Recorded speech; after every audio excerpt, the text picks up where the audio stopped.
ரொம்ப டயர்டா இருக்கு. இயற்கையான டேட்ஸ், பாதாம், பிஸ்தா, கேஷு அண்ட் ஹனி கொண்டு தயாரிக்கப்பட்ட லயன் டேட் நட் பைட்ஸ். இனிமே கண்ணை மூடிட்டு கடலை எண்ணெய் வாங்கலாம். ஏன்னா மந்த்ரா கடலை எண்ணெய் இதயத்தின் தயாரிப்பு. வறுக்க, பொரிக்க, ஏன் எல்லா சமையலுக்கும் மந்த்ரா தான். மந்த்ரா கடலை எண்ணெய், அபார ருசி, ஆரோக்கியமான உடல் நலம். இன்று நடைபெற்ற உலகக்கோப்பை T20 கிரிக்கெட் தொடரின் 13வது போட்டியில் தென்னாப்பிரிக்கா மற்றும் ஆப்கானிஸ்தான் அணிகள் மோதின. அகமதாபாத்தில் உள்ள நரேந்திர மோடி மைதானத்தில் போட்டி நடைபெற்றது. டாஸ் வென்ற ஆப்கானிஸ்தான் அணி பவுலிங்கை தேர்வு செய்தது. முதலில் பேட்டிங் செய்த தென்னாப்பிரிக்கா அணி 20 ஓவர்கள் முடிவில் 6 விக்கெட்டுகளை இழந்து 187 ரன் எடுத்தது. தென்னாப்பிரிக்க அணியில் அதிகபட்சமாக ரிங்கல்டன் 61 ரன் மற்றும் டிகாக் 59 ரன் எடுத்தனர்.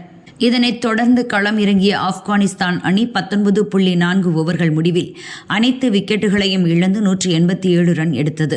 போட்டி சமனில் முடிந்ததால் வெற்றி தோல்வியை சூப்பர் ஓவர் மூலம் நிர்ணயிக்க முடிவானது. முதலில் சூப்பர் ஓவர் ஆடிய ஆப்கானிஸ்தான் 17 ரன் எடுத்தது. 18 ரன் எடுத்தால் வெற்றி என்ற நிலையில் ஆடிய தென்னாப்பிரிக்க அணியும் 17 ரன் மட்டுமே எடுத்தது. சூப்பர் ஓவரும் சமனில் முடிந்ததால் மீண்டும் சூப்பர் ஓவர் நடத்த முடிவு செய்யப்பட்டது. இரண்டாவது சூப்பர் ஓவரில் முதலில் பேட்டிங் செய்த தென்னாப்பிரிக்க அணி 23 ரன் எடுத்தது.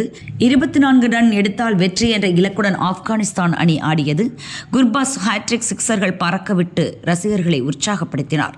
கடைசி பந்தில் 6 ரன் தேவைப்பட்ட நிலையில் குர்பாஸ் அவுட் ஆகி அதிர்ச்சி கொடுத்தார். 19 ரன் மட்டுமே எடுத்த ஆப்கானிஸ்தான் 4 ரன் வித்தியாசத்தில் தோல்வியை தழுவியது. ஆப்கானிஸ்தான் போராடி தோற்றாலும் பலம் வாய்ந்த தென்னாப்பிரிக்காவுக்கு கடைசி வரை டஃப் கொடுத்த ஆப்கானிஸ்தான் வீரர்களுக்கு ரசிகர்கள் பாராட்டுகளை தெரிவித்து வருகின்றனர்.